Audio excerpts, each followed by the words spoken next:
Turn the lights off for a moment. If you can, turn on a fan. Let that soft wind become your first companion tonight. Place your phone a little farther away. You don't have to look at the screen anymore. Just listen. Take a long, slow breath. Maybe you can feel your breath melting into the sound of the fan, and everything begins to slow down. We are about to leave this century and step into the American West of 1870. A place with no Wi-Fi, no morning coffee, and no gentle sleep like the one you're used to. Outside, the wind carries the smell of dry dust and horsehide.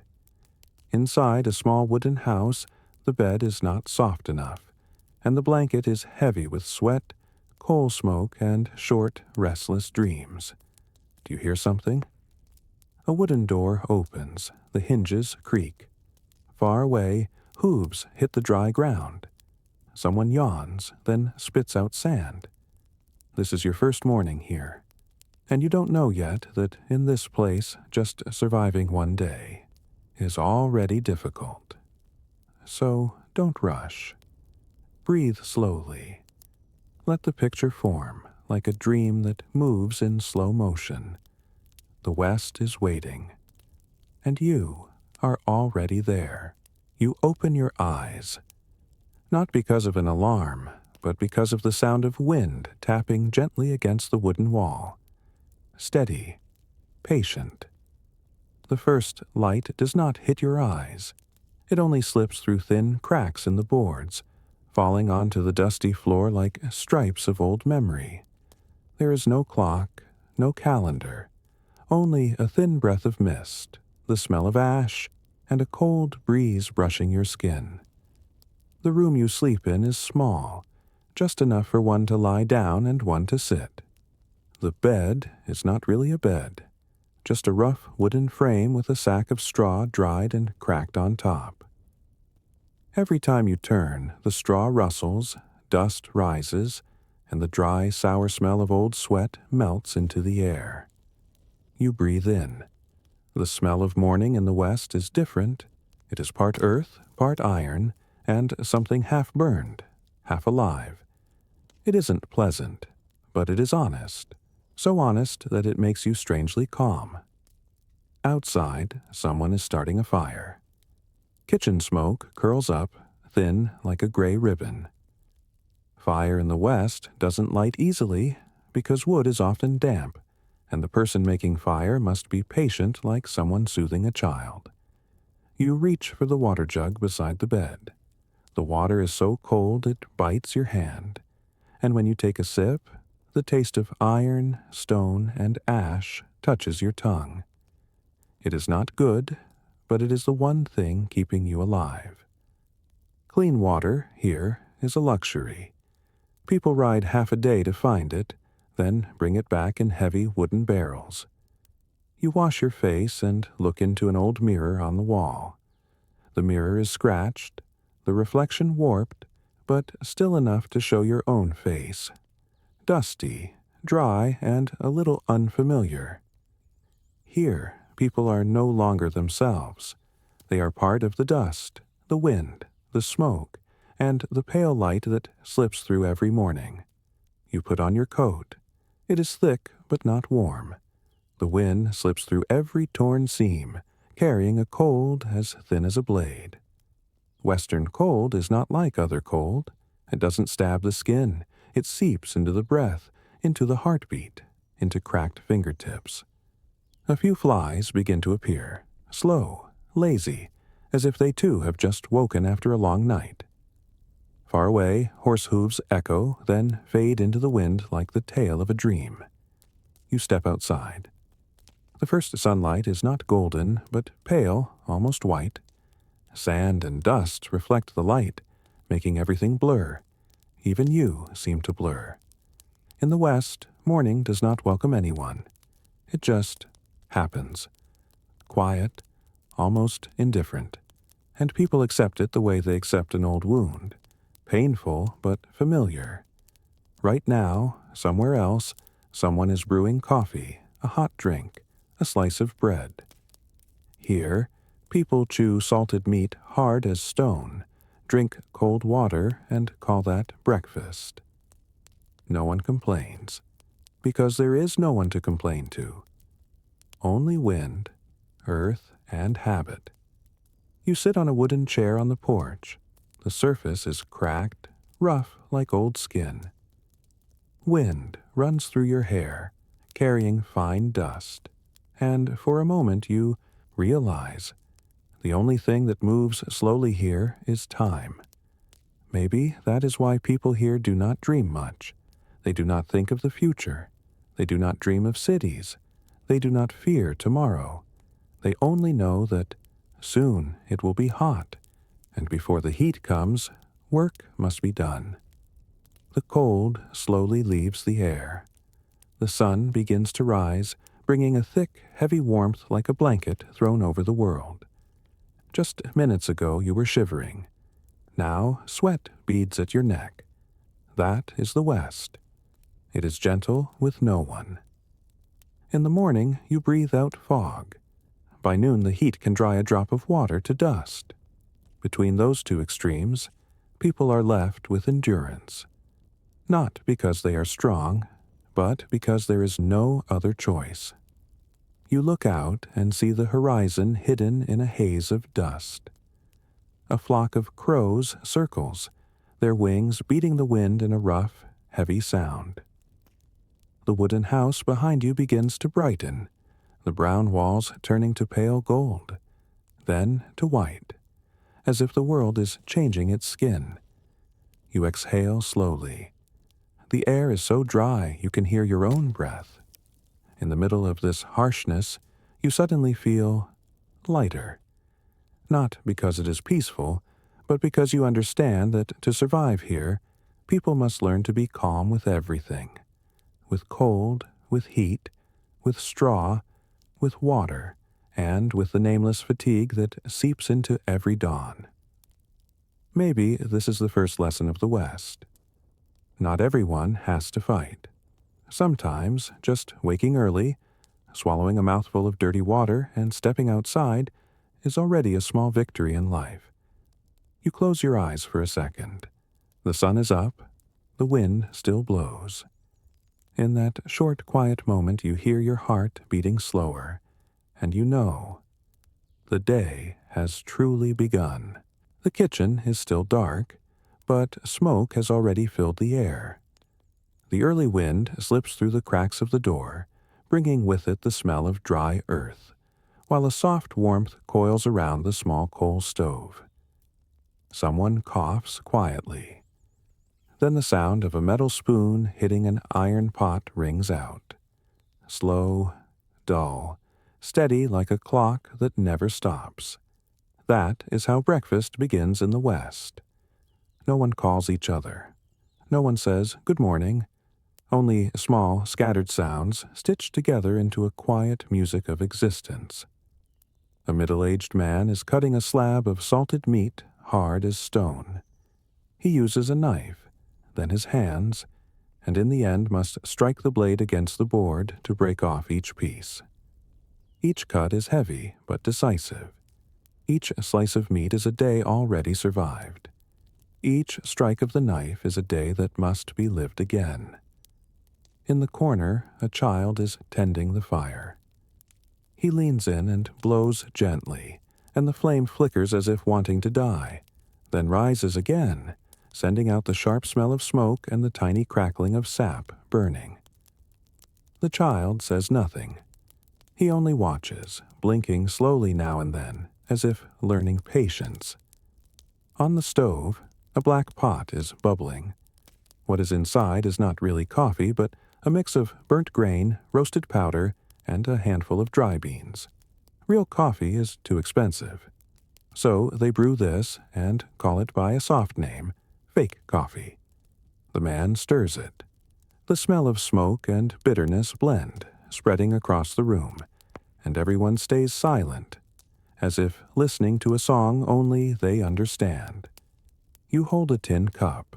Its rim is dented, its edge rough, and when the hot water is poured in, The warmth spreads and makes your dry, cracked hands tremble just a little. You lift it and inhale. The bitter smell rushes up your nose, not refined, not sweet, but startlingly real. The first sip touches your tongue, and your whole mouth wakes up.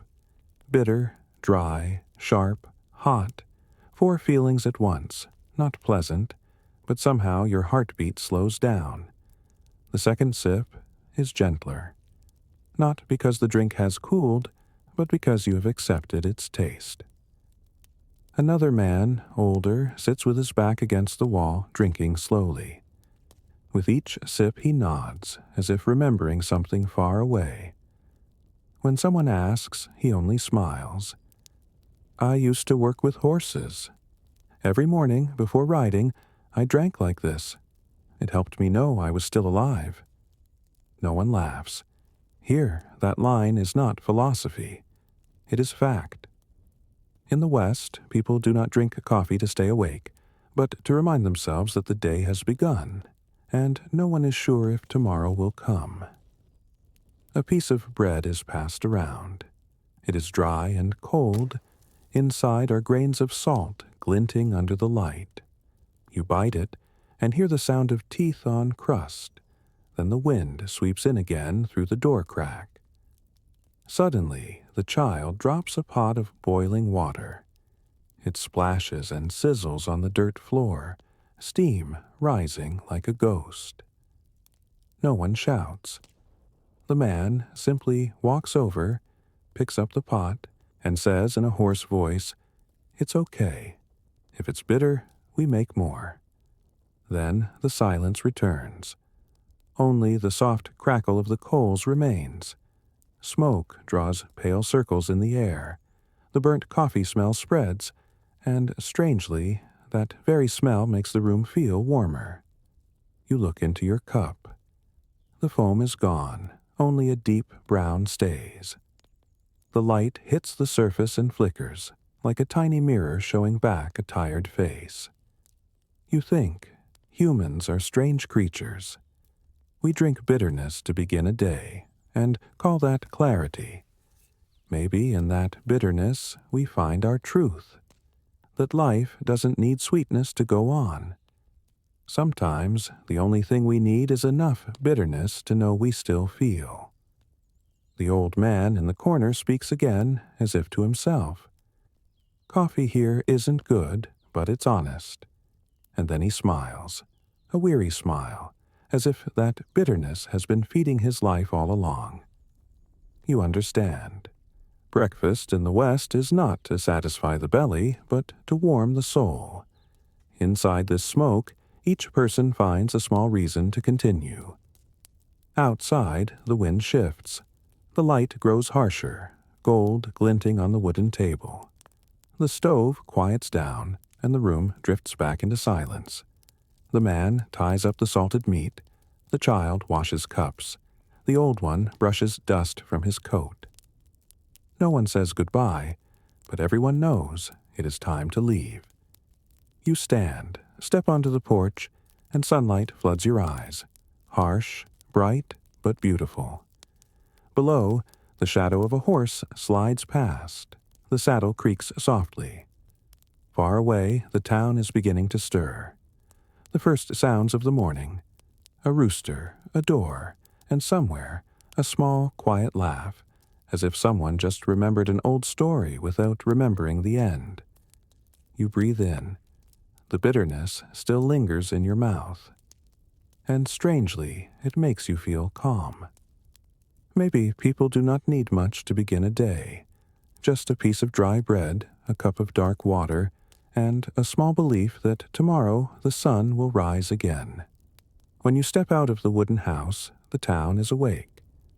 Not fully aware, just open-eyed, like an old man rising early without knowing why. The main road cuts across a thin line of wooden buildings. The ground is still wet with dew, but every step already makes a dry crunch. Sand, dust, horse dung, dirty water, all mixed together into a thin brown-gray mud. That is the smell of the West. a smell no one likes but no one avoids. A woman opens the door of a saloon. Inside, dim light hits a rows of empty bottles. She lifts a bucket of water, pours it out onto the porch, and the water runs off in a narrow line, dragging dust, leaves, even the bodies of insects from last night. Here, clean does not mean clean. It only means less dirty than yesterday. On the next porch, a man is brushing his teeth with ash powder and a small stick. He takes a mouthful of water, swishes, and spits it at his feet, where the ground drinks it in within seconds. No one is disgusted. No one asks questions, because this is the only way to live. As long as there is water to rinse your mouth, you still feel human. You walk down the main road. On both sides, general stores, a blacksmith, a tiny post station. There is no flower smell, only iron, leather, sweat, and smoke. People wipe their hands on old cloth, wash their faces with creek water, and call that clean. There is no soap, only sand and willpower. A group of children runs past. They play with a broken wheel, barefoot, dust sticking to their legs, but their smiles are bright like noon sunlight. No one tells them to bathe. Maybe no one in this town bathes all week. Water is scarce, wells are far, and every bucket must be bought with a horse's strength or a coin. So bathing becomes a ritual. People wait for evening, for the light to soften, then take buckets to the stream, bend down, and wash away not only dust, but the weight of the day. But now it is still morning. The smell of people, horses, and smoke mixes in the air. You breathe lightly. It feels heavy, humid, and real. It is the smell of living, raw, unhidden, and strange how it makes people feel closer to one another. A blacksmith pours coal into the forge.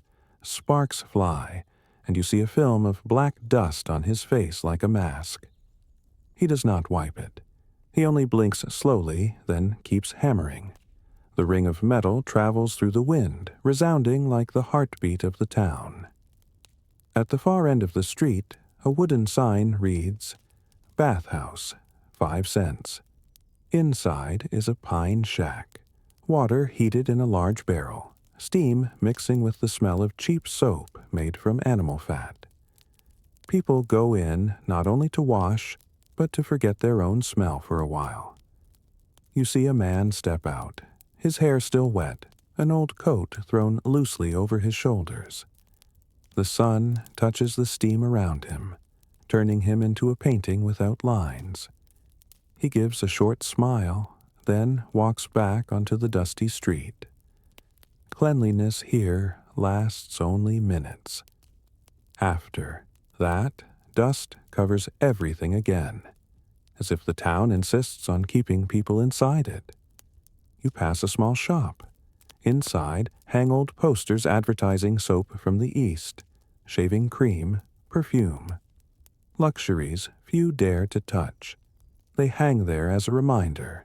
The outside world keeps moving forward, while this place only endures. A strong wind blows through.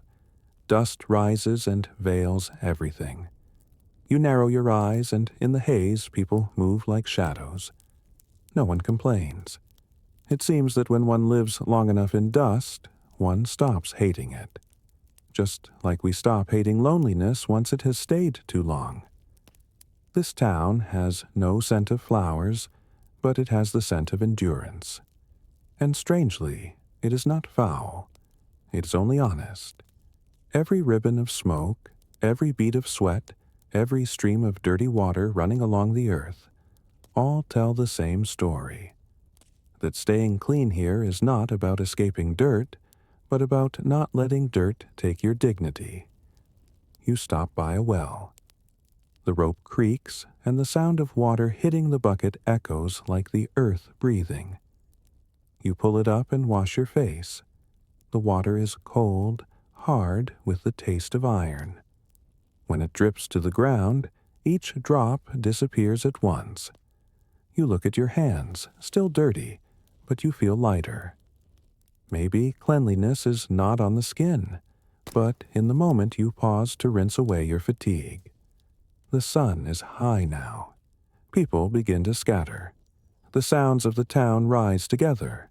Hammers, horses, voices, all woven into a single shared breath. You look around and understand. This place needs no luxury to have order. As long as people keep a little memory of clean, even if it is only washing a face or rinsing hair with cold water, it is enough to remind them they are still different from the dirt. You sit on the wooden step in front of the general store. The sunlight cuts across your shoulder, dust glimmers in the air, and in that messy scene, everything suddenly feels calm. The west, for a rare moment, looks gentle. You exhale slowly. It feels like bathing in the air, not cleaner, but lighter, and maybe that is how people survive here. Not by rejecting the dirt, but by letting it become part of life without swallowing the self. Afternoon in the west is not exactly quiet. It only looks that way before the night arrives. The wind shifts, the dust moves slower, and the sun sinks, like someone dropped a burning coal into a bowl of cold water. When the sky turns the color of old copper, the saloons begin to glow, not with electric light, but with trembling oil lamps, a dim yellow that looks afraid of the dark. You push the door open. The hinge lets out a long sound, a creak that feels like the whole town is sighing. The air inside is thick. Smoke, liquor, sweat, and laughter mix together, creating a kind of human warmth. Heavy, honest, and so close it feels suffocating. In the corner, a man plays piano. The instrument is old, a few keys are dead, but the melody still rises. A nameless tune, sad and slow, as if the piano itself is drunk. People drink in silence, not to celebrate, but to forget. Every glass is a memory being drowned. Its bitterness mixes with leather and smoke, burning the throat, slowing the mind. You sit down, set your glass on the table. The surface is sticky, and when you lift your hand, the wood lets out a tiny sound, like the past trying to hold you. A serving girl passes by, her blouse stained with coal dust, hair a mess, dark circles under her eyes from lack of sleep. She pours you a drink without asking, and only nods, a small gesture that reminds you you still exist. The sounds around you are a blend of everything. Rough laughter, clinking glasses, boots dragging, a piano choking on its own notes, and somewhere, someone snoring over a table. A saloon is not a place for joy. It is a shelter for those who have nowhere else to go. Violence in the West never sends warnings. It arrives like a cough, sudden, brief, and leaving a long echo after. You hear a chair fall, then silence. No one turns their head, only slow footsteps and a thicker cloud of liquor in the air. Two men look at one another, their eyes heavy like steel. A word, unclear, then a gunshot. The sound rips the air, then is swallowed at once. One man falls. The other stays standing. No one screams. No one runs. The piano stops mid-note, and someone whispers, "Another night. No sheriff. No punishment." They drag the body outside as if it were part of the daily chores. Blood mixes with dust. The wind blows over, and minutes later everything is as before. The piano resumes from the exact place it stopped. You look around and understand. Here, violence is not a crime, it is a language. A way of saying, I am still here. A reminder to oneself that surviving is already a kind of victory. The serving girl pours you more. Her voice is low, rough. People drink so they won't remember, but forgetting is just as tiring as remembering. You look at her. Those eyes are not sad, just tired, like someone who has watched too many drunk men and none of them sober. Then she walks away, leaving behind the smell of cheap soap and lamp smoke. Outside, night falls. The wind carries the far cry of a dog. In the saloon, the light turns more golden, and the piano slows, as if the instrument is listening to itself breathe. You look at your glass. The liquid reflects your face, blurred, twisted, and painfully honest. You wonder, maybe people drink not because they are thirsty, but because they fear seeing themselves when sober. Some say the West created legends, but most of them were not heroes, just lonely people soothing their anger with liquor and smoke. And then, at some point, they vanished. No one remembers, no one tells their stories. Only their names lie in the dust. Night drifts on. Outside, the wind turns again, and the old hinge cries once more. Someone yawns. The piano man lowers his head, his hands resting on the keys, and the song ends on a note no one hears clearly. You step outside. Cold air meets your face, smoke and whiskey cling to your coat. Behind you, the saloon door closes, the light fades, and only the wind remains. You look up. No stars, just a deep, dark sky, wide and quiet like a man after anger has left his chest. Maybe that quiet is what everyone in the saloon is looking for. Just a few minutes of silence between smoke, blood, and whiskey, to forget how harsh the world is. You breathe in, the bitter taste still in your throat. Cold wind slides down your collar. Far away, the lights of the town dim, and you hear your footsteps blending into the wind. The West, at night, keeps breathing, slow, heavy, and real. The next morning, the town is quiet again, as if there had never been a gunshot the night before. Dust has already covered the blood, and the ground looks like it has never known violence. In the West, time does not heal wounds. It only buries them quickly, so people have enough courage to keep living. On the main road, a man in a brown coat walks slowly, one hand in his pocket, the other resting lightly on the grip of his gun. He is not a hero. He is simply the one the town calls the law. There's no courthouse, no police force, only a few guns, a few rumors, and a thin belief that if someone can stand before a crowd, speak with a steady voice and not tremble when they fire, then he deserves to be called keeper of order. He walks past shops still closed. Each step lifts dust into the air, glimmering under the morning light. Children watch him from afar, not daring to get close, as if there is a distance between him and the rest of the world that no one can cross. People say he once killed 3 men in one night because they refused to surrender their guns when entering town. Others say he only shot into the air and they died of fear. No one knows which is true. But in the West, a story told enough times becomes legend. You stand on the porch watching him pass. His slow gait, the hat covering half his face, the dusty boots. He looks as if he is not walking on earth, but moving between two worlds, one of law and one of raw survival. At the end of the road is the town office, a small wooden house with a board that once said sheriff, now almost erased. Inside, there is no real jail, just 2 wooden stalls and a chain hanging on the wall. Beside them is a desk. On it, an old leather notebook and a black Colt. The man sits down, pours water, drinks slowly. He writes nothing. Here, guilt is not recorded. It is measured by the speed of a draw. The door opens. A farmer enters, straw hat in hand, holding a crumpled piece of paper. Someone hit my boy at the saloon last night. The lawman only nods.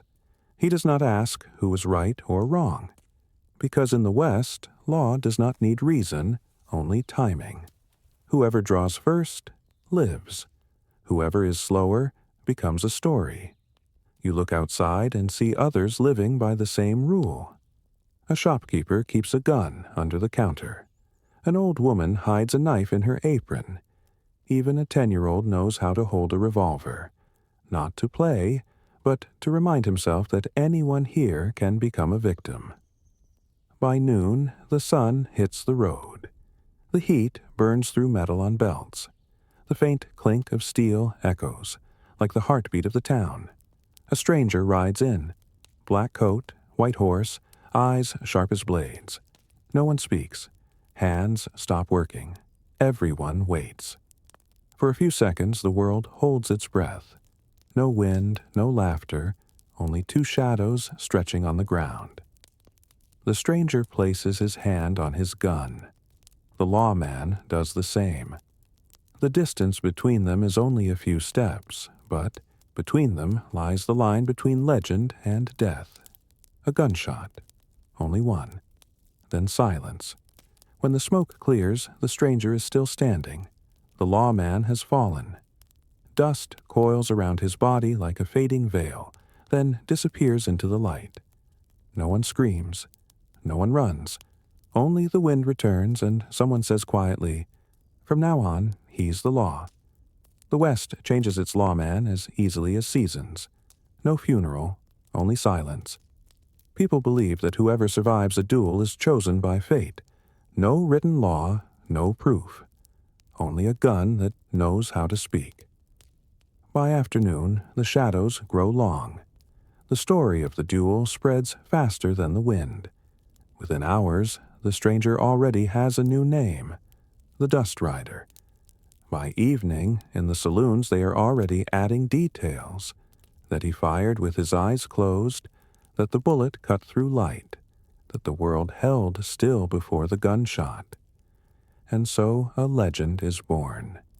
No one asks if it is true, because sometimes people need stories like that to feel the world is understandable, to believe order exists, even if it is only the order of a barrel. Night falls. Lamps are hung on porches. Light rises across tired faces, and you hear someone say, "We need law."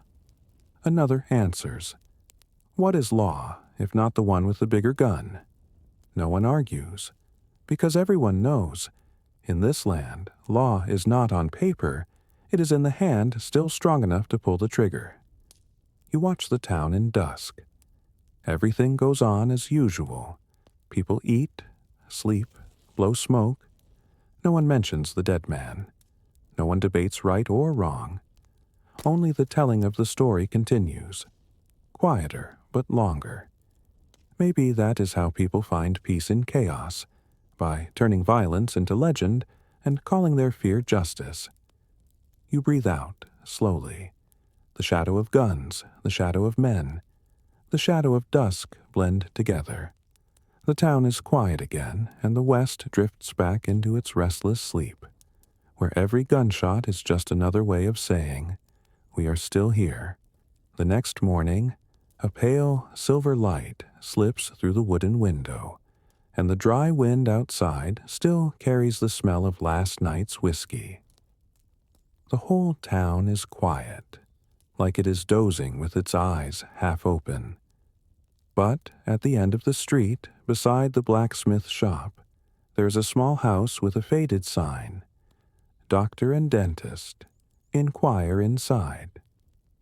In the West, where a person can die from even a small wound, people do not trust the doctor because he has miracles. They trust him simply because he is the only one who dares to look pain in the eye. The door opens with a soft hinge cry. There is no smell of medicine, just alcohol, sweat, and metal. The only reason this place is called a clinic is the large wooden table in the middle of the room, and a few glass jars of nameless yellow liquid. The man in a dark brown coat looks up as you enter. He wears no gloves. He has no microscope. only the calm eyes of someone who has seen too much pain to still be afraid of it. On the table, another man is lying on his side. His mouth is open. Inside, a swollen red tooth throbs with pus, painful enough to make the veins rise in his neck. The doctor sets the pliers down with his bare hands. "No anesthetic," he murmurs, then nods for the man to grip the chair hard. The pliers tighten around the tooth. Metal against enamel. Then a sharp crack, small but piercing, cutting through the still air. The man screams once, then silence. The tooth jumps free. Blood sprays in small drops onto the wooden floor. The doctor does not flinch.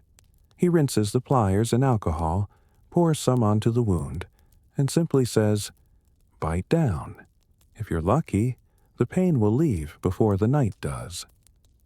You watch, not out of curiosity, but because you don't know whether to fear him or admire him. Here, people believe in doctors the way they believe in rain, rare, harsh, and never arriving when you expect it. On a wooden shelf are a few old books, their pages yellowed, written in crooked hand. How to stitch a wound using horsehair. Using charcoal to stop a bleeding. How to remove a rotting finger. There are no diplomas, only knowledge earned with sweat, and sometimes with the lives of patients. The doctor lifts a small bottle of whiskey, pours a glass, takes a sip, and speaks as if telling an old memory. "I once treated a man with a bullet through his shoulder. No scalpel. I used a dinner knife, heated over fire. He lived, but lost a part of his memory. Maybe the pain was too much, so the brain chose to forget." He smiles faintly, a smile without joy. In his eyes you see what only healers carry, a deep fatigue that still refuses to stop. In the corner sits a dentist's chair, if it can be called that. It used to be a saloon chair, cut shorter with leather straps added to tie down a patient's arms. On the wall hang tools, a scalpel, pliers, scissors, needles as thick as a finger, all dark with rust. Wind slips through the door, moving the curtain slightly, and the warm yellow light falls on those instruments, making them look both frightening and beautiful, like relics of survival. A young woman enters, holding a feverish child. The doctor only glances, then places his hand on the child's forehead. No thermometer, only the memory in his palm. He says, "Warm water, wet cloth, and don't pray, just keep the child near the fire." The mother nods, eyes full of water. Here, prayer does not do much. God lives far from this dusty land. Only human hands hold one another until the night passes. You realize, in the West, doctors do not only treat wounds, they protect the last, fragile belief in humanity. When everything around you can kill, dust, dirty water, stray bullets, his presence is a reminder that people still try to care for one another. On the wall hangs a small mirror. The light reflects the doctor's face, deep lines, eyes accustomed to blood. But behind that hardened surface is something rare, patience with other people's pain. He says quietly, "I do not fear blood. I only fear the day when there is no one left to heal." You stand there in silence. In this room, you can feel how close life and death are. Just a few breaths apart. A place both frightening and sacred. Outside, the sun has already disappeared. The fire in the stove glows red, and the doctor sits alone, holding his notebook, writing a few short lines. Tonight, one man lost a tooth, one child cooled, the wind is still.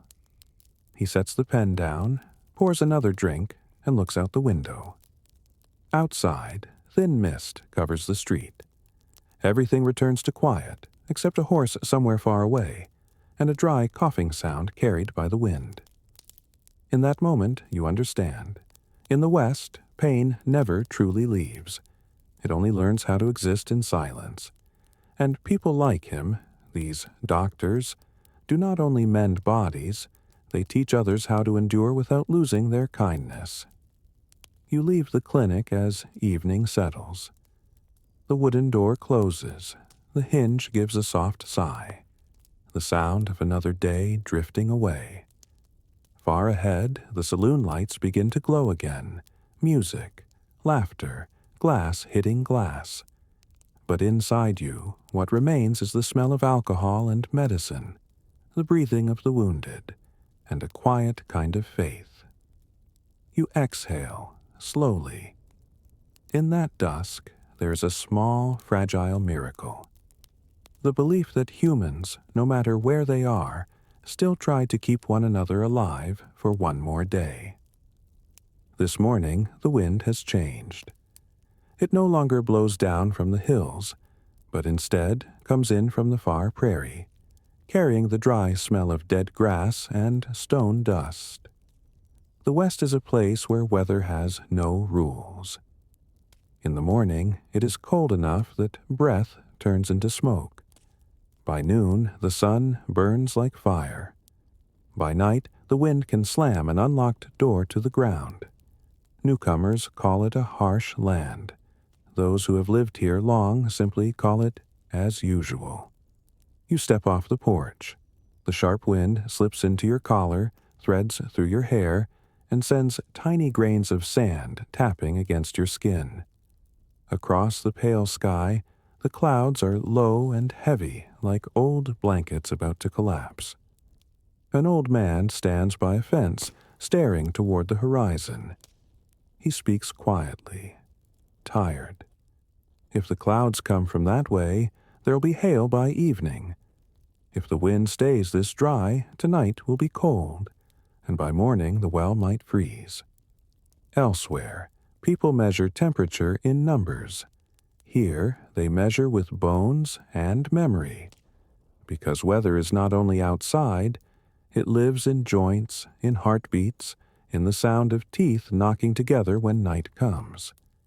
You turn back to look at the wooden house behind you. Boards patched together, tin roof, a thin crack running along the window frame. It is not a beautiful house, but it is the one thing that still stands after years of long wind. When it is cold, people stuff the gaps with dry straw.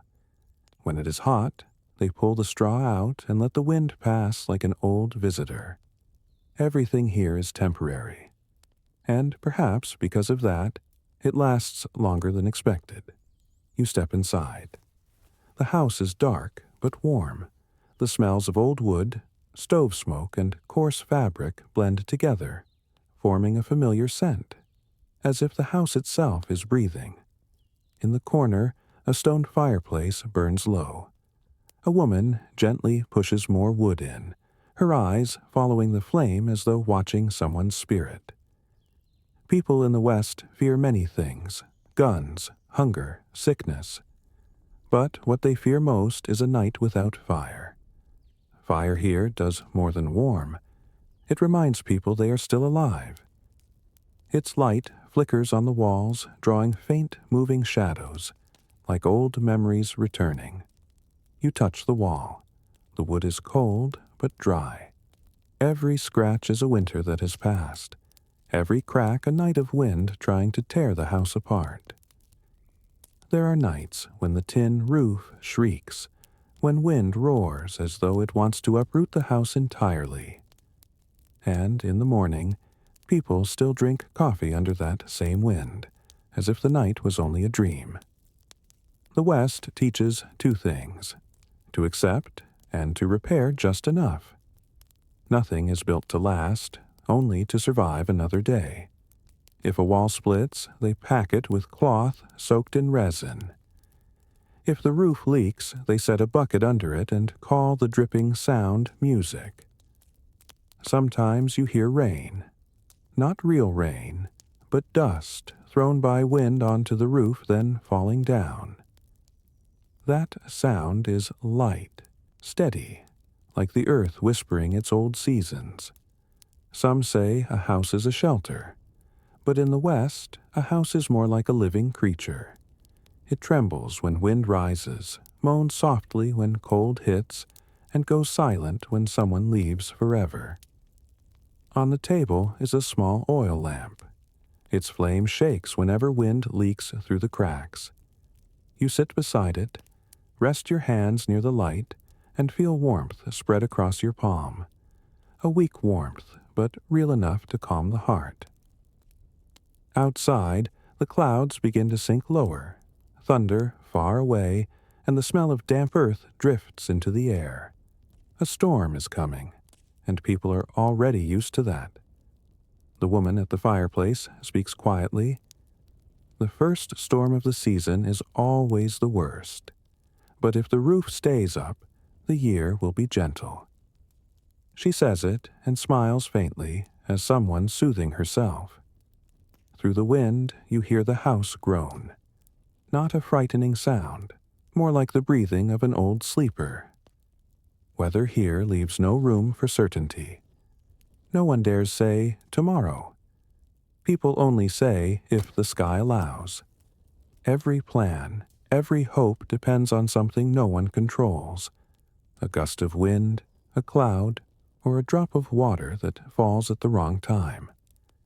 You look through the window. Sand sweeps the air, the sun half hidden. In that sky, there's a sad kind of beauty. The greatness of nature and the smallness of humans standing inside a thin wooden box, still believing that wood and nails are enough to hold back the sky. You exhale, wind mixing with your breath. In that moment, you feel everything. House, wind, people, earth, living together, enduring together, fragile together. And you understand. The West never promises anything. It only tests how long people can hold on.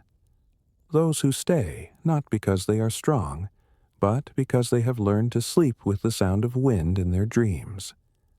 Outside, thunder rolls again. A flash of light cuts the window. The house trembles, then settles. You close your eyes and hear the rain begin for real. The first drop hits the roof. The second touches the heart. The West, once again, teaches people how to sleep through storms. When the sky has just cleared after the night rain, the ground is still wet, and the old wheel marks are filled with water. The morning air is cold and still. Far away, you hear the creak of wagon wheels, the tight pull of leather on a horse under the mist, and the driver's breath fading into the pale wind. A journey begins like that, with no departure ceremony, only a trail and a small resolve that says, I will reach somewhere. Trails in the West are never straight. They twist around hills, cut through ravines, then disappear into grasslands so wide a person could walk forever and never see another soul. The grass rises to the hip, the dry tips brushing against each other in the wind, making a sound like the earth whispering. You sit on the wagon, hands on the reins, light reflecting off wet boots. Beside you, a water skin, a knife, and half a dry loaf wrapped in cloth.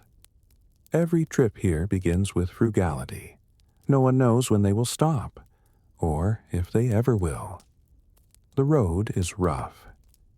Each jolt shakes the whole body, but the wheels turn at a steady rhythm like an old song. You grow used to the sound of wind scraping canvas, the heavy breathing of horses, and the mix of metal and mud. If you listen long enough, those sounds begin to beat like your own heart. A river appears ahead.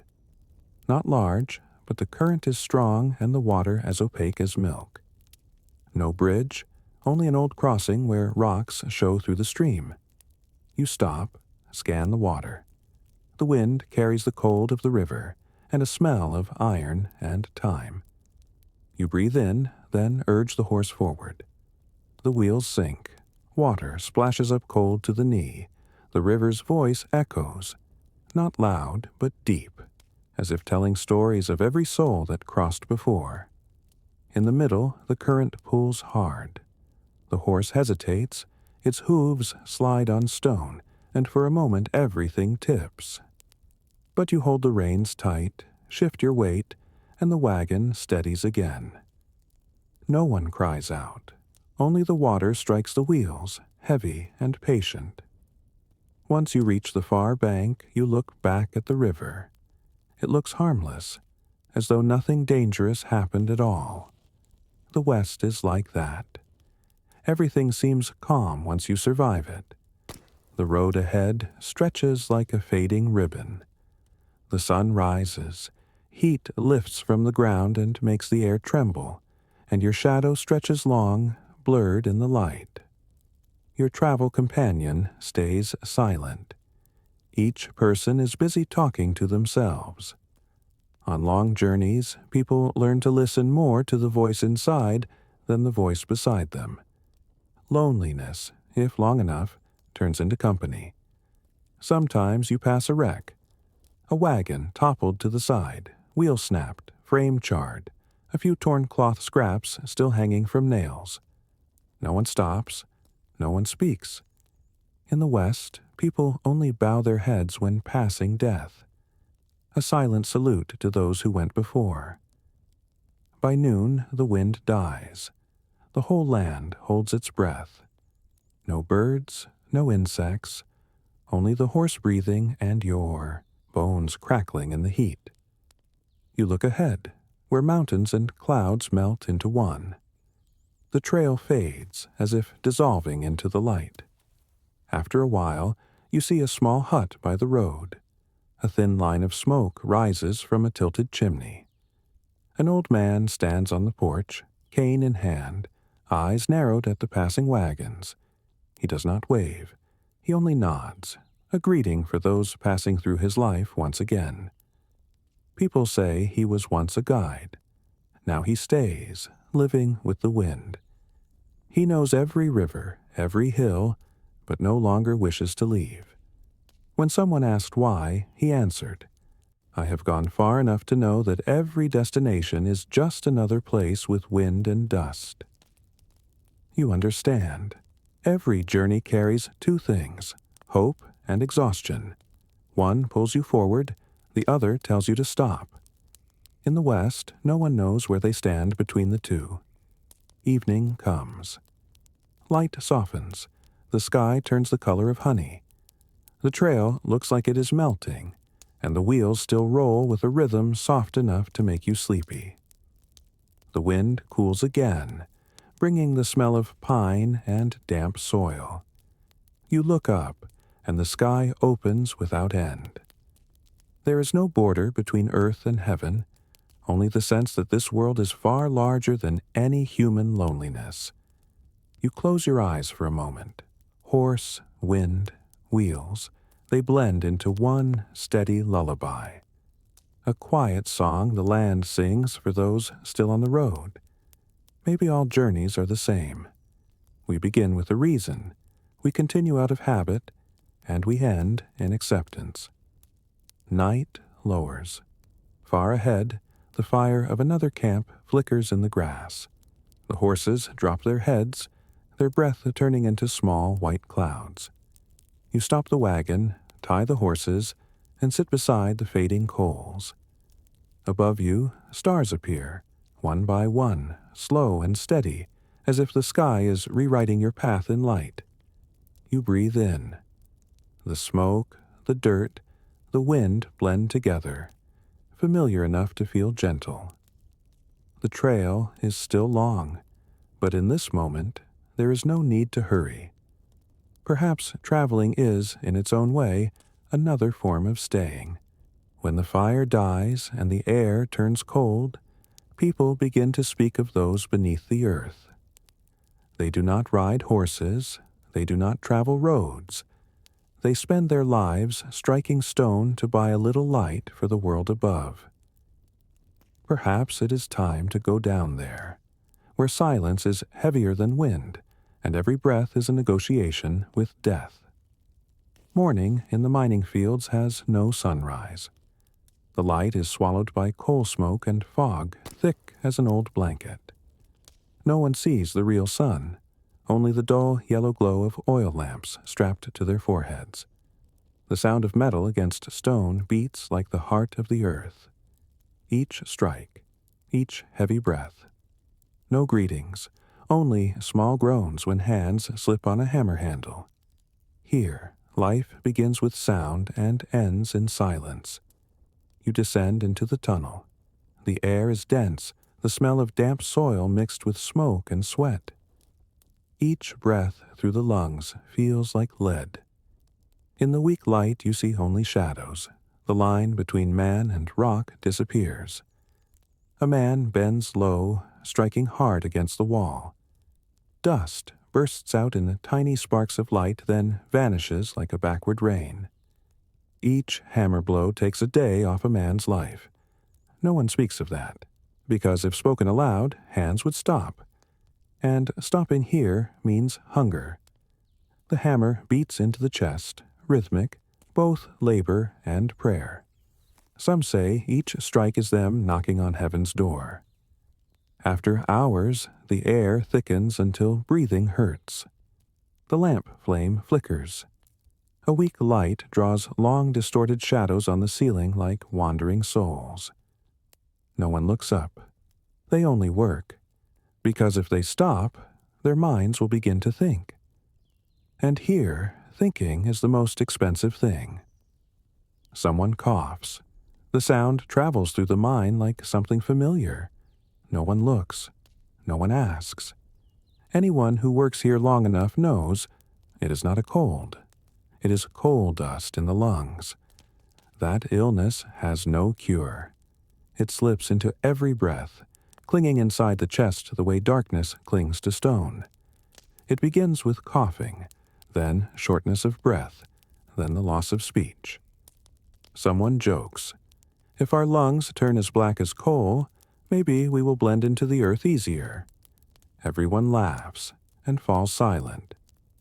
In that silence, you hear something deeply human, the habit of accepting. During the break, they sit against the wall, eat dry bread, and drink murky water. No one complains.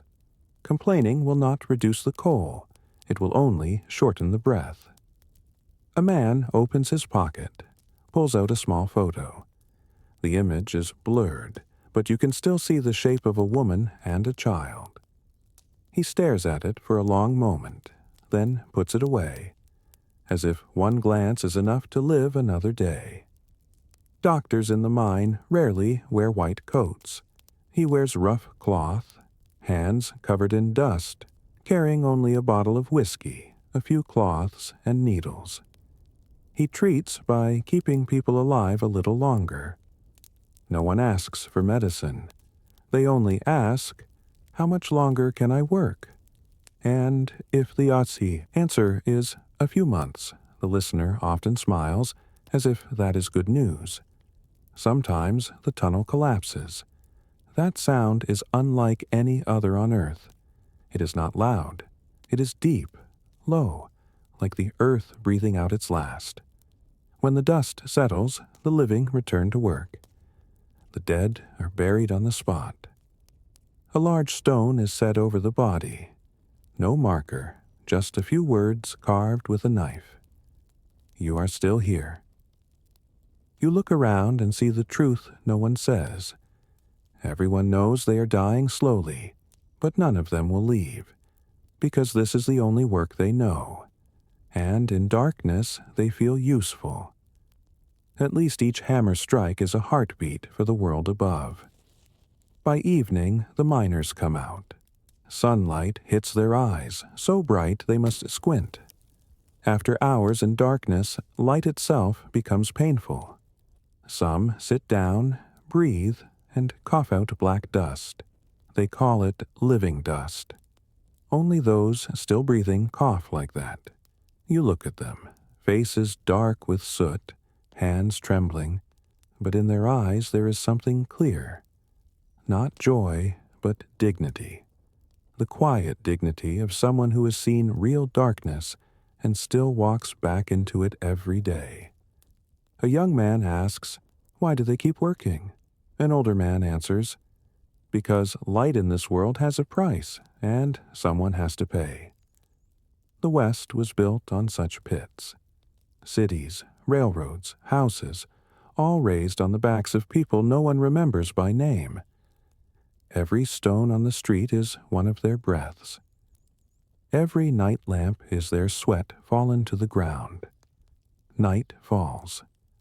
Far away, you still hear the hammer echoing from below, like the heartbeat of another world. A world with no dawn, yet still with hope, in the shape of little sparks that glow and vanish at once. You lift your head. The sky is black, but you know somewhere underneath, someone is still striking stone. And perhaps that is the sound that keeps this world from falling into silence. After days spent underground, it is strange to hear the wind again. Not wind slipping through mine cracks, but real wind. Open, wide, with the smell of grass. The west opens before you like a borderless sea of earth. Yellow grass stretches all the way to the horizon, and somewhere in the distance the sound of cattle lowing mixes with the soft creak of saddles.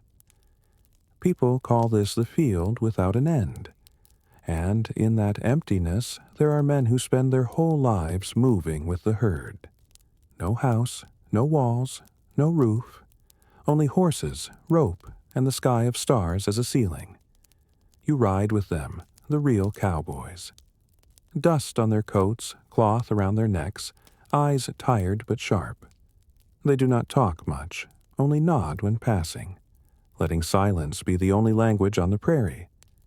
Their work has no beginning and no finish. Cattle move when they want, and when they run, you have no right to stop. Morning on the grassland is wrapped in fog. The sound of cattle mixes with hoofbeats, a warm, steady sound, like the heartbeat of the earth. The cowboys circle the herd, rope in hand, eyes tracking every small shift.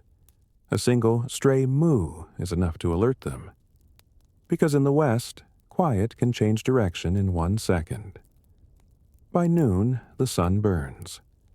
There is no shade, only heat rising from the ground like invisible fire, and eyes narrowing against a blinding white sky.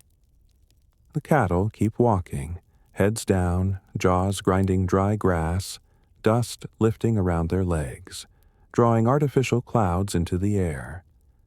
A young cowboy murmurs, "They only walk because the others walk. They don't know where they're going. People are the same. We move just because someone else moves first." You laugh, then fall silent. Out here, words scatter like dust. Evening comes. The sky changes color. Wind grows stronger, and in the herd, one animal lifts its head, nostrils flaring, eyes red. No one speaks, but everyone knows what comes next. A stampede, the chaos of hundreds losing control at once. The first sound is a stomp, then a second, a third, then everything explodes. Cattle run, horses bolt, dust erupts, and the earth shakes like thunder. You only have time to pull the reins.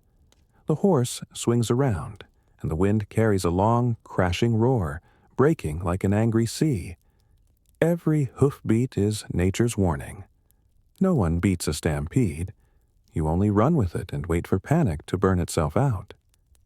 Inside the dust and dirt, everything becomes blurred. Before you there is no shape, only sound, breath, and that raw, ancient fear that needs no reason. Then suddenly it stops. The stampede ends as fast as it began. Only heavy breathing remains and a field full of footprints. The old cowboy leans on his knees, lets out a long breath, then says, "They never know why they're scared. Maybe a leaf moved. Maybe a shadow passed. But when one runs, they all run." You watch the herd settle again, grazing like nothing ever happened. Dust still floats, and the sunset falls on their backs, warm, golden, unbelievably calm. The old cowboy adds, "The hard part isn't hurting them, it's learning not to be scared like them." You understand. In the West, freedom and fear share the same coin. The more free, the easier to be lost. The more we follow instinct, the more we need a reason to stop. Night arrives. The sky opens wide, full of stars and wind. The cattle lie still, their breath turning white in the cold. The cowboys lie on their backs, heads resting on saddles, eyes on the sky. No words, only the knowledge that tomorrow the sun will rise somewhere beyond this grass. You lie beside them, listening to the insects, the wind through the blades of grass, and far away a lonely cow calling in the night. It is not frightening. It sounds like an old lullaby about creatures trying to live together and the quiet humans guarding them. The West, in that moment, is so beautiful it makes you forget that this land has seen blood. Only wind, earth, and the warmth of survival remain. You close your eyes. The exhaustion is heavy but real, just like life here, rough, loud, but gentle when it rests. Perhaps what makes people love the West is not freedom itself, but the feeling of being small inside a world too large to ever belong to anyone. Morning on the western plains begins with the sound of a shovel cutting into earth. That sound is dry, steady, echoing across the open fields like the breathing of the land itself. After a long night, dew still clings to young wheat shoots, and the sun is faint, like a weak lamp behind a curtain of yellow dust. Farmers do not speak much. They wake early, wash their faces with cold water, and walk out to the fields in boots long covered with mud. Each step is a quiet prayer sent down into the soil, hoping this year the land will be kinder than the last. They plow, they sow, they water. Not because they are sure there will be a harvest, but because if they do not know how else to live. In their hands, the earth is the last thing that still tells the truth. It gives when tended, and it takes when neglected. Spring passes slowly, and the seeds begin to rise. Tiny sprouts stretch upward like small promises from nature. Children run across the fields, laughing, chasing butterflies, then falling into the grass to watch the clouds drift. In moments like that, life seems gentle. But the West is never gentle for long.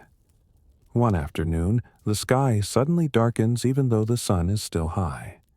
The wind shifts. No longer the smell of damp earth, but the dry burn of heat and a rustling sound like rain against skin. Then they arrive. Locusts. Millions, billions of them.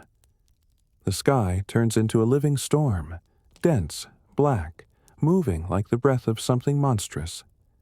They drop onto the fields, eating, tearing, devouring, their wings buzzing like 1,000 hands clapping in unison. People run out with blankets, sticks, smoke. They beat, burn, drive them away, but it is useless. The fields tremble, then disappear within hours. All that remains are bare stalks and a yellow dust of insect bodies. A child cries. A woman collapses by the fence. A man stands in the middle of the field, shovel still in his hand, watching his harvest dissolve into air. No one speaks. There are no words big enough to argue with nature. In the West, when the sky is angry, people bow their heads. That night, the wind sweeps across the stripped fields, carrying the smell of ash and burned locusts. The fire in the stove still burns, but no one feels warm. They sit around the table, eating stale bread, drinking warm water, and no one dares say the word harvest. An old man finally says, voice rough, "I have seen this 3 times before. and every time we survived. A woman asks, "How?" He smiles, eyes like cinders. By planting again, even knowing we might lose again. Endurance here is not loud. It is quiet, like seeds buried under soil, waiting for the right moment to break open. People of the West understand. Once you choose to live with land, you must accept hunger, repetition, and ruin. The next morning, they return to the fields, not to mourn, but to begin clearing. Dead locusts lie like a thin layer of sand, and their smell, sweet, sour, unpleasant, lingers in the wind. But through that smell, they still bend down, still dig, still plant. A child asks, "What if they come again?" The mother replies, "Then we plant again." As simple as that. No philosophy, only life. By noon, the heat splits the earth like the skin of an old man. A dry wind blows, lifting dust into streaks. The man lifts his head, sweat dropping to the ground, soaking into the layer of ash. And there, a tiny seed splits open. Evening falls. The hills turn gold in the light. Though the fields are bare, people feel something return. Not hope, but the habit of those who have lost everything many times. You watch them, small figures against a vast field. Each movement slow, repetitive, but full of meaning. Like an ancient ritual, the ritual of those who never surrender. Night comes. On the wooden roofs, wind slips through gaps, and somewhere a cricket sings. Its sound is small but warm, like a song for those who still believe in another season. You sit on the porch, listening to the cold earth breathe, and you understand. In the West, people do not defeat nature. They negotiate with it, day by day, season after season. And in that negotiation, they find the meaning of staying alive. A child brings out a seed and places it in your hand. Small, dry, ordinary. But in the dark, it glimmers like a drop of dew. Father says, if we don't plant again, the earth will forget us. You nod. Outside, the wind crosses the empty field again. This time, it is softer. And somewhere beneath the soil, a new seed begins to move. When the earth settles and the wind pauses for a moment, the west reveals another face.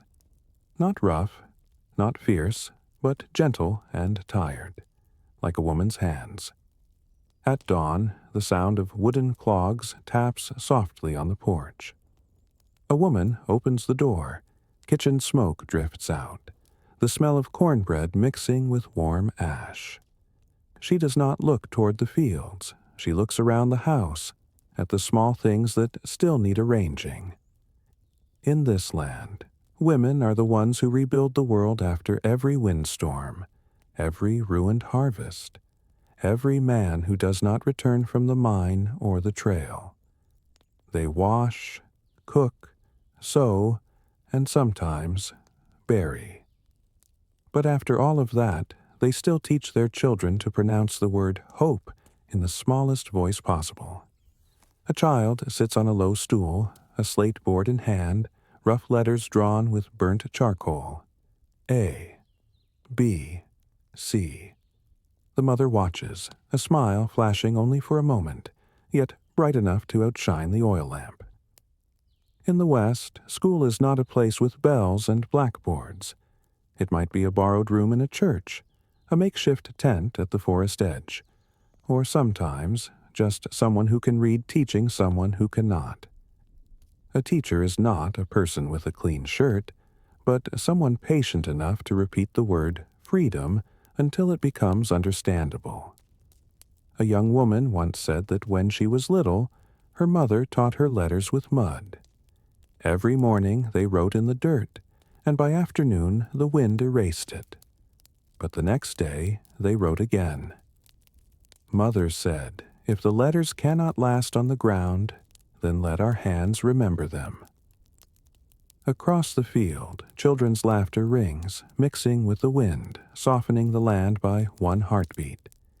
In a world of guns, horses, and dust, that laughter is the one thing untouched by smoke.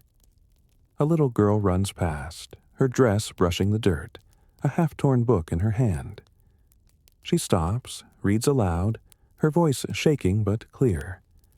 Tomorrow will be better than today. No one knows where she read it. Maybe in a book, maybe from someone long forgotten. But for the West, it is enough to become a prophecy. In a small town, a school is built from leftover barnwood. The windows have no glass, only old cloth as curtains. On the table, a few chalk pieces, one book, and a rusted bell. Children arrive, sit still, eyes wide, and everything begins with a slow, warm voice like a prayer. A young teacher stands before them, chalk in hand, dark circles under her eyes. She says, "If one day you leave this place, do not forget. Letters are what remind you that you were once human." A child nods, not understanding fully, but smiling anyway. Perhaps because in the West, people study not to become someone else, but to remember who they are. Outside, men mend a fence. Wind blows dust into the classroom, coating desks and hair, and the teacher only smiles. It's all right. The dust can learn too, if it stays long enough. Evening falls. The children scatter home, running through the fields. Golden light rests on their small heads, and their laughter lingers in the wind.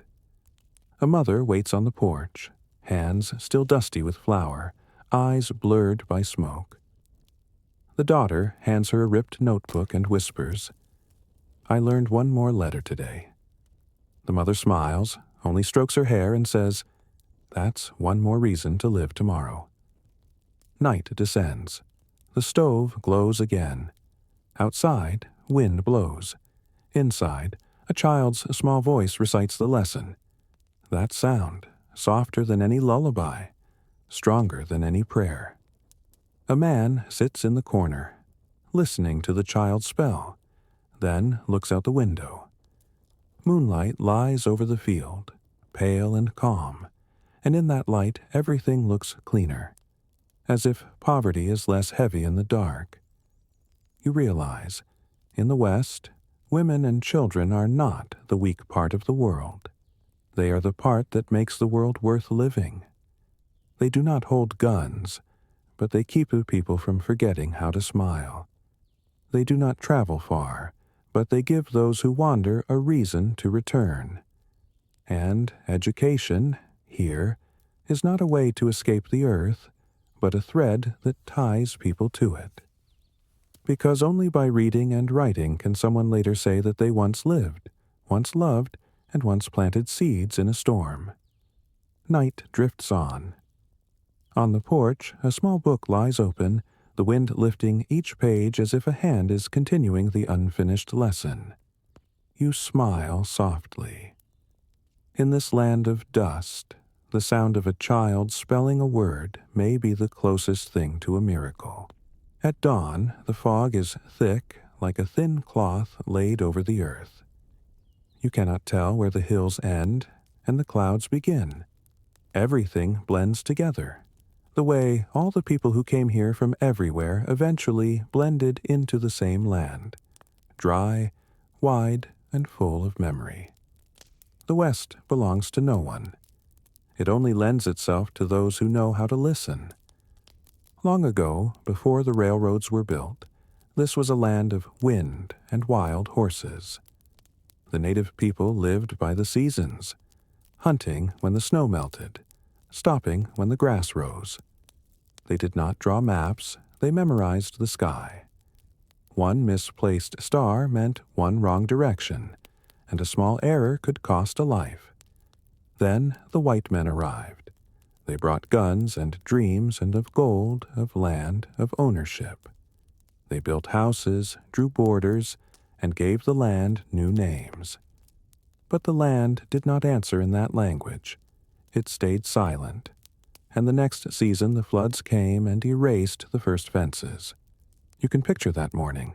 Two groups facing each other at opposite ends of a field. On one side, the native people, dark skin, deep eyes, bows in hand. On the other, the settlers, pale faces, bright eyes, rifles raised. No one spoke, because both knew there was no language wide enough to explain what they were fighting for. A piece of land that belonged to neither of them. Time passed, guns fired, people fell, and then, strangely, they began to live beside each other. Not out of love, but out of exhaustion, out of hunger, out of the shared understanding that nature is the strongest one here. Black people were brought, first as slaves, then as workers, then as the men who built the railroads. They worked in the sun, slept beneath the trains, and every morning they sang. Songs no one else understood, but the land heard them and kept the sound. Their music blended with hammers and wind and became part of the Western breath. There were the Chinese, too. They opened small kitchens, dug tunnels, built bridges. Their names are not carved on stone, but you can find traces of them in old bricks and in dishes cooked with rice from a place half a world away. The Mexicans stayed. They spoke in two languages and loved the land with two kinds of pain. They built homes at the desert edge, planted cacti, and taught their children. If you know how to look, even the desert has flowers. And the native people, many were pushed far away to dry lands with no deer and no river. But their memory stayed, hidden in the names of mountains and rivers, and in the quiet songs the wind still sings through stone. An old native man once said, "You believe you own the land. We are only passing through, trying not to leave too many footprints." That sentence still echoes. Because in the West, every time humans try to claim nature, nature takes something back. With drought, with sandstorms, or with a silence that frightens more than thunder. You walk past an abandoned town. Grass grows through fences, the roof has fallen, and a wooden sign remains with fading words. Town of Harmony. Founded 1862. No one knows when the place called Harmony was deserted. Perhaps people never learned to live in harmony. They only knew how to name it that, as if asking for it. On the road, you meet an indigenous woman leading her grandchild across a stream. She speaks little, but her eyes are gentle. When you ask where she lives, she answers, "Where there is still water." Then she smiles, not sad, just accepting the old rule. Where water goes, humans follow. Afternoon clears. Golden light falls on the land and you see layers of dust and time like stacked memories of generations. White, black, yellow, red. Each left something here. A memory, a wound, a melody, a quiet prayer sent into the wind. Night falls. You sit by the fire listening to the wind cross the empty fields. That wind does not know skin color. It passes everyone, touches every face, and disappears into the dark.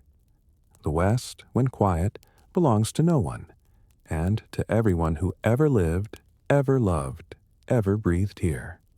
A land made not from blood or gold, but from the slow blending of people and environment. You look up. The stars are still there, like eyes of the past watching. No battles now, only a question. Have we learned to live together yet? That question drifts on. Like wind, like dust, like the West itself. Both ending and never finished.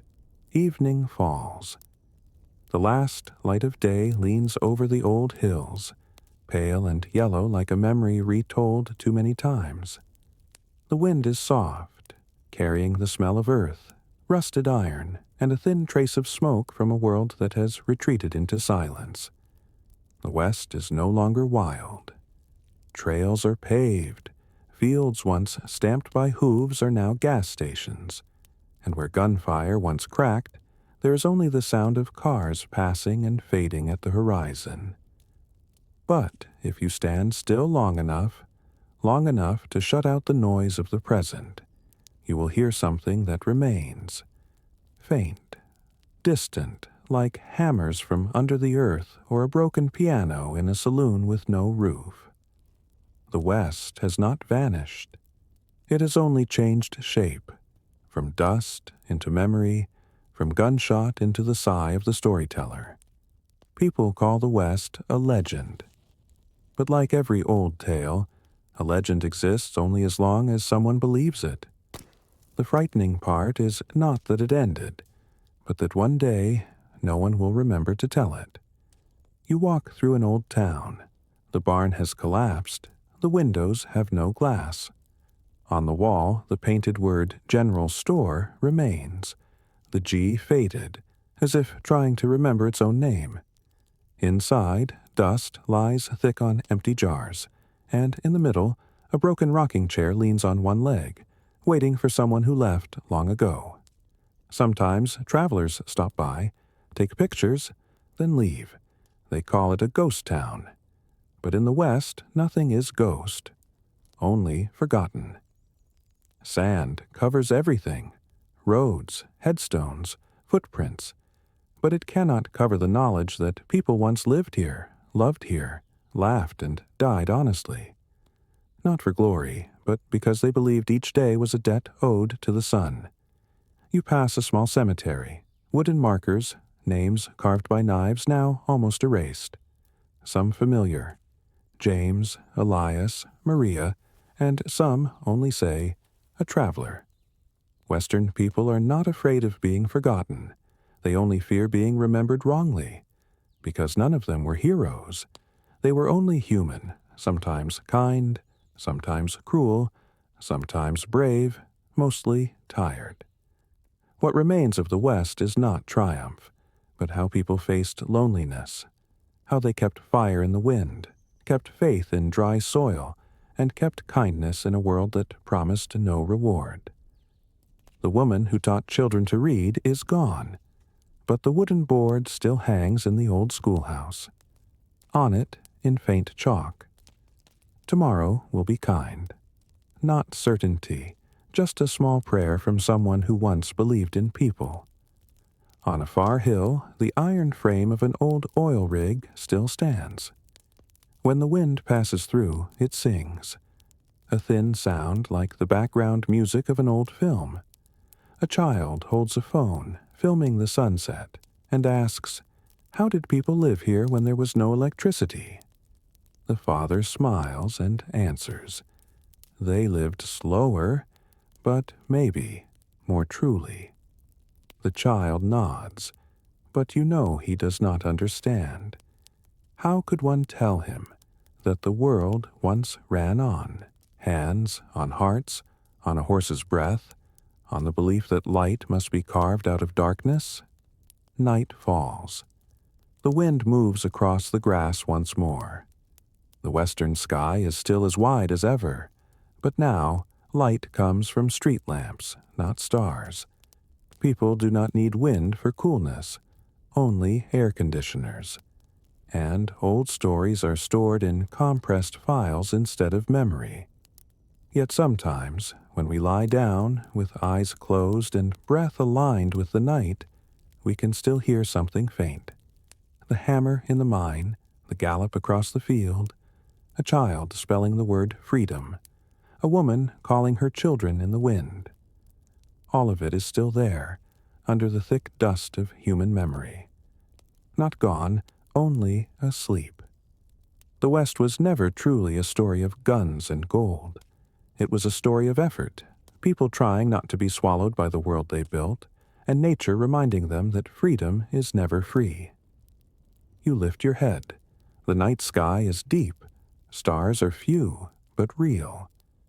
And in that moment, you ask yourself, if one day the world becomes wild again, will we still know how to live slow, how to listen, and how to trust one another. No one answers, only the wind, an old wind from nameless hills, still blowing as if whispering to you. We never left the West. We only changed the way we walk through it.